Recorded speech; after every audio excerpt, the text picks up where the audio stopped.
भाग 2 दोष ककर साउस या पुतोह के। दृश्य 1 भोरक बदलल वातावरण। मिथिलाक भोर। आंगन में तुलसी चौरा। साउस पूजा करैत छथि, पुतोह भानस घर में काज करैत छथि। दुनू एक दोसर के देखैत छथि मुदा बात नहीं करैत छथि। काल्हि धरि जाहि आंगन में हंसी सुनाई पड़ैत छल, आइ ओतहि चुप्पी पसरि गेल अछि। साउस अपन जगह सही बुझैत छथि, पुतोह सेहो अपन बात गलत नहीं बुझैत छथि। मुदा प्रश्न फेर ओहे अछि, दोष ककर, साउसक कि पुतोहुक। दृश्य 2 साउसक पक्ष।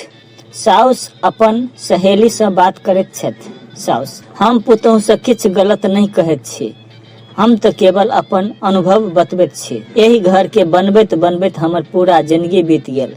हम चाहैत छी जे घरक रीति रिवाज आ संस्कार बनल रहे। सहेली: मुदा पुतोहुक अपन सोच सेहो होयत ने। साउस किछु क्षण चुप रहैत छथि। साउसक इच्छा गलत नहीं अछि, अनुभवक सम्मान हो, घरक संस्कार बचल रहे, ई स्वाभाविक इच्छा अछि। मुदा अनुभव यदि आदेश बन जाए तऽ अपनापन धीरे धीरे दबाव में बदल जाइत अछि। दृश्य 3 पुतोहुक पक्ष। पुतोह अपन माय सँ फोन पर बात करैत छथि। पुतोह: माय, हम माँ जी के सम्मान करैत छी, मुदा हमर प्रत्येक काज में अगर तुलना होयत, हमर समय में एना होइत छल, ओना होइत छल, तऽ हमरा लगैत अछि जे हम जे किछु करैत छी ओ सब गलत अछि। माय: बेटी, सासुर में अपनापन बनाबऽ लेल समय लगैत अछि, मुदा अपन मनक बात दबा कऽ नहीं राख, सम्मान सँ अपन बात कह। पुतोहुक चाहना सेहो गलत नहीं अछि। ओ चाहैत छथि जे हुनका केवल पुतोह नहीं, घरक एक सदस्य आ बेटी जकाँ स्वीकार कयल जाय। दृश्य 4 पुतोहुक गलती। पुतोह साउसक एकटा बात सुनि कऽ झुंझला जाइत छथि।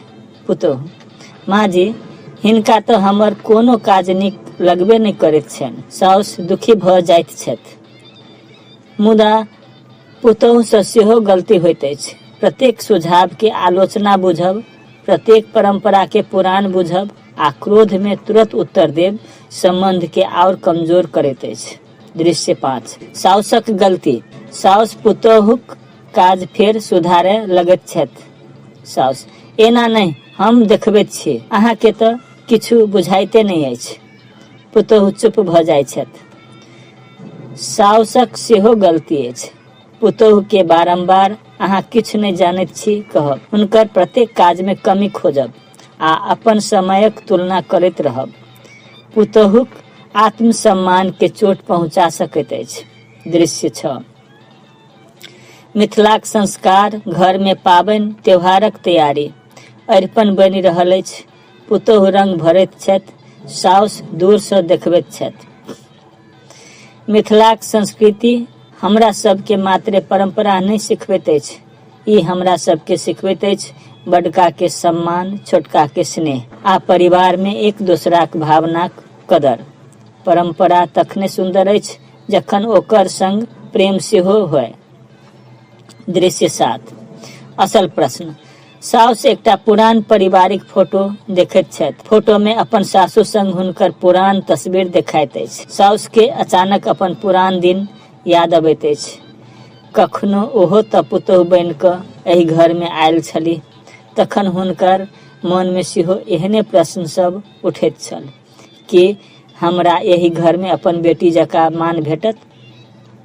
साउसक चेहरा में सोच देखाई दैत अछि। दृश्य 8 परिवर्तनक पहिल संकेत। दोसर दिन पुतोह साउसक पुरान साड़ी ठीक सँ तह कऽ कऽ रखैत छथि। साउस ई देखैत छथि। दुनू एक दोसर के देखैत छथि, हल्का मुस्कान। मुदा अखनो बातचीत शुरू नहीं भेल। कखनो कखनो संबंध बदलबाक लेल पैघ घटना नहीं चाही, एकटा छोट सम्मान, एकटा मीठ शब्द आ एकटा कदम, बस एतेक सँ शुरुआत भऽ सकैत अछि। दृश्य 9 भाग 2 के अंत। साउस पुतोह लग जाय लगैत छथि, मुदा फेर रुकि जाइत छथि। पुतोहु सेहो किछु कहऽ चाहैत छथि, मुदा चुप रहैत छथि। दुनू के बात करबाक इच्छा अछि, मुदा पहल के करत? कि साउस अपन कठोरता छोड़ि कऽ पुतोहु लग जयती, कि पुतोहु अपन मनक डर छोड़ि साउस के अपन बात कहती? समाधानक पहिल दरवाजा आब खुलबाक अछि। भाग 3 में साउस हो या पुतोहु, गलती दुनू सँ होइत अछि, मुदा संबंध बचाबऽ लेल पहिल कदम उठेनाइ कमजोरी नहि, परिवारक शक्ति अछि। मिथिला संस्कृति संस्कार, संस्कार संस्कृति समाज जागरण।